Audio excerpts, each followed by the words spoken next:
Hello student, I am Suraj Pawar, Christian classes, Tamri Vibhag, Usmanabad. In today's lecture, we have seen the difference between living things and non-living things. Student, आपण आजच्या लेक्चरमध्ये the difference between living things and non living things हा point पाहणार आहोत. Let us see the difference between living things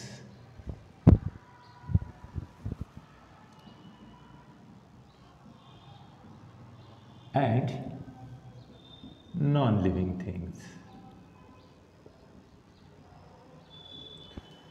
विद्यार्थी मित्रांनो, आपल्या सर्वांना माहीत आहे की what is mean by living and what is mean by non living. म्हणजेच ज्या थिंग्जमध्ये respiration, reproduction, stimulation, digestion, excretion, circulation यासारख्या कॅरेक्टरिस्टिक आपल्याला पाहायला मिळतात, अशा थिंग्जला लिव्हिंग थिंग्स आपण म्हणू शकतो. तर त्याच विरुद्ध म्हणजे ज्या थिंग्जमध्ये रेस्पिरेशन, रिप्रोडक्शन, ग्रोथ, सर्क्युलेशन यासारख्या कॅरेक्टरिस्टिक आपल्याला पाहायला मिळत नाहीत, अशा थिंग्जला आपण नॉन लिव्हिंग थिंग्स असं म्हणू शकतो. तर विद्यार्थी मित्रांनो, लिव्हिंग थिंग्स आणि नॉन लिव्हिंग थिंग्स ह्या दोन्हीही वस्तू किंवा गोष्टी ह्या एकमेकांवर अवलंबून आहेत. त्या कशा? उदाहरणार्थ, आपण सर्व मानव किंवा सर्व प्राणी, सर्व वनस्पती या पृथ्वीतलावर राहत आहेत किंवा जगत आहेत.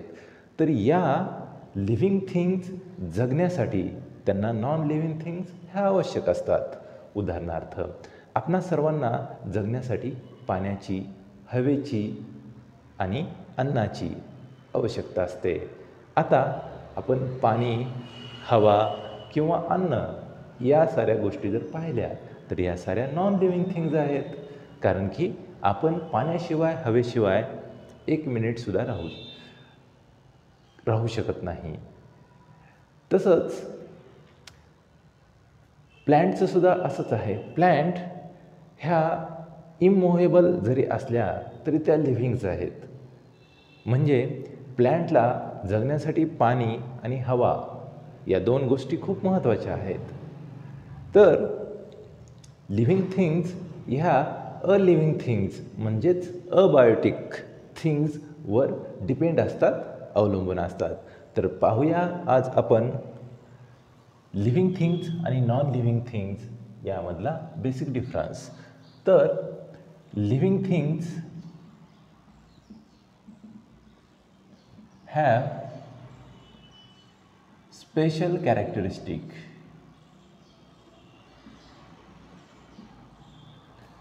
For example, growth, respiration, reproduction, etc.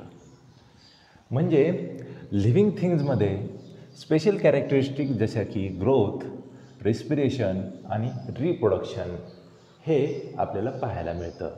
तर याच्या उलट नॉन लिव्हिंग थिंग्समध्ये, in non living things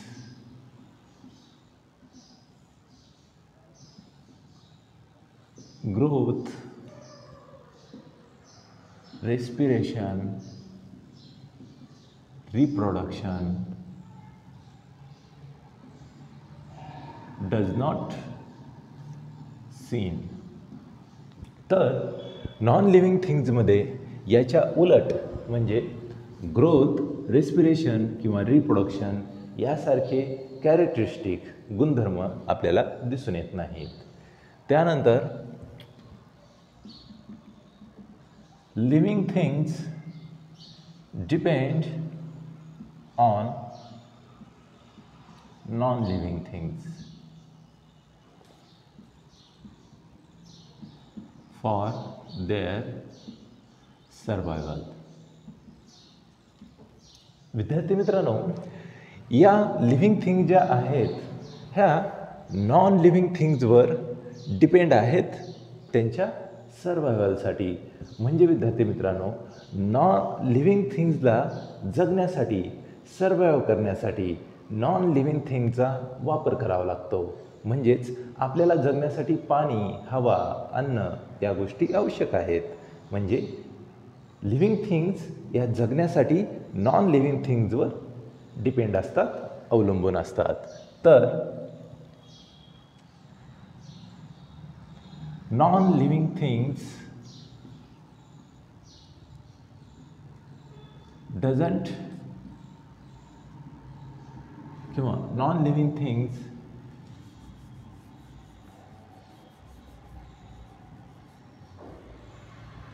doesn't depend upon anything.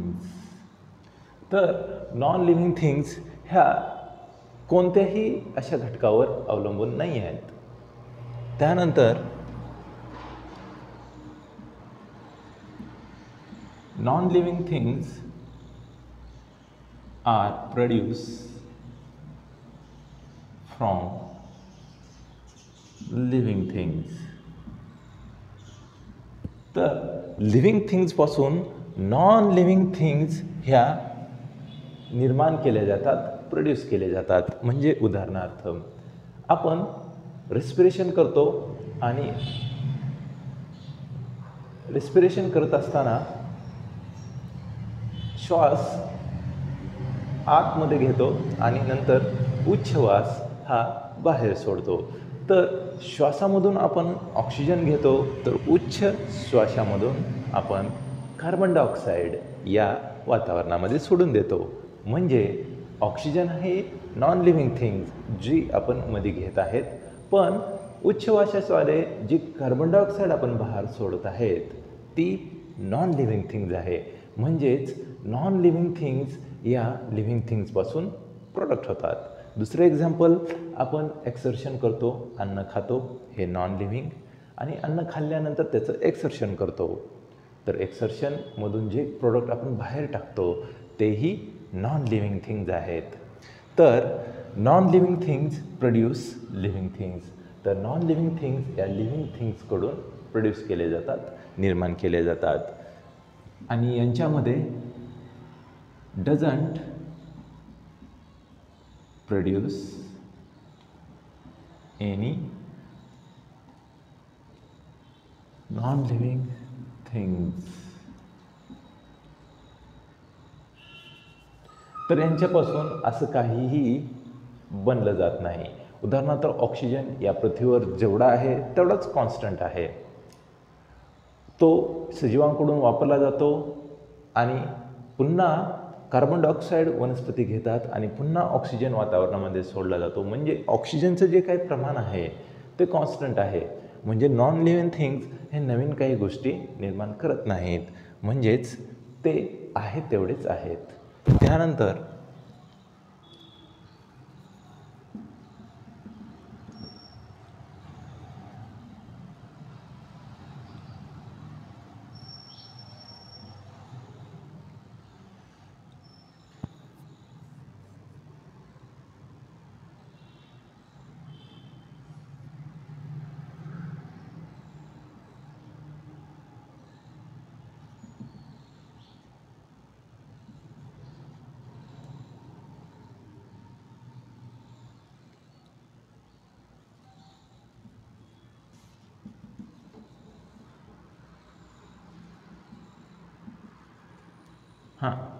Living things ह्या जगतात आणि डेथ पण होतात इन कोर्स ऑफ टाईम. म्हणजे कालाच्या ओघामध्ये लिव्हिंग थिंग्स या जगामध्ये जन्माला पण येतात आणि मृत्यू पण पावतात. म्हणजे जन्म आणि मृत्यू हे लिव्हिंग थिंगच्या बाबत कंटिन्यू चालत राहणारी प्रोसेस आहे. पण नॉन लिव्हिंग थिंगचं असं काहीच नाही. सुरुवातीपासून जेवढे नॉन लिव्हिंग थिंग्ज आहेत तेवढेच आहेत. उदाहरणार्थ माती आहे, जमीन आहे, पाणी आहे, ऑक्सिजन आहे. या सर्व थिंग ज्या आहेत पृथ्वी बनताना जेवढ्या अमाऊंटमध्ये होत्या तेवढ्याच अमाऊंटमध्ये आज पण आहेत. म्हणजे त्या कमीही होत नाहीत, वाढतही नाहीत, जेवढ्या आहेत तेवढ्या कॉन्स्टंट आहेत. तर doesn't have any change in non living things. तर नॉन लिव्हिंग थिंग्समध्ये असा कोणताही बदल होत नाही. तर लिव्हिंग थिंग्समध्ये लाईव्ह डेट असा बदल होत राहत असतो. म्हणजे त्यांच्यामध्ये कंटिन्युअस ग्रोथ किंवा इव्हॉल्युशन, बर्थ, डेट ह्या वेगवेगळ्या गोष्टी घडत असतात. तर विद्यार्थी मित्रांनो, हा आहे लिव्हिंग थिंग्स आणि नॉन लिव्हिंग थिंग्समधला बेसिक डिफरन्स. तर लिव्हिंग थिंग्स म्हणजे असे स्पेशल कॅरेक्टरिस्टिक असणारे ऑर्गॅनिझम किंवा लिव्हिंग थिंग्स की ज्यामध्ये ग्रोथ, रेस्पिरेशन, रिप्रोडक्शन यासारखे कॅरेक्टरिस्टिक आपल्याला पाहायला मिळतात. तर नॉन लिव्हिंग थिंग्स ह्या अशा थिंग्ज आहेत की ज्यामध्ये ग्रोथ, रेस्पिरेशन, रिप्रोडक्शन अशा कॅरेक्टरिस्टिक पाहायला मिळत नाहीत. नेक्स्ट, लिव्हिंग थिंग्स ह्या नॉन लिव्हिंग थिंग्जवर डिपेंड असतात सर्व्हायवलसाठी. म्हणजेच नॉन लिव्हिंग थिंग्सवर लिव्हिंग थिंग्सचं जीवन किंवा त्यांचं सर्व्हायवल हे अवलंबून असतं. म्हणजेच पाणी, हवा, अन्न अशा नॉन लिव्हिंग थिंग्सवरच लिव्हिंग थिंग्स ह्या जगत असतात. तर non living things does not depend upon anything, कारण की नॉन लिव्हिंग थिंग्स ह्या निर्जीव आहेत. परिणामी त्यांना अशा कोणत्याही गोष्टीची सर्व्हायवलसाठी आवश्यकता नसते. Non living things are depend from living things.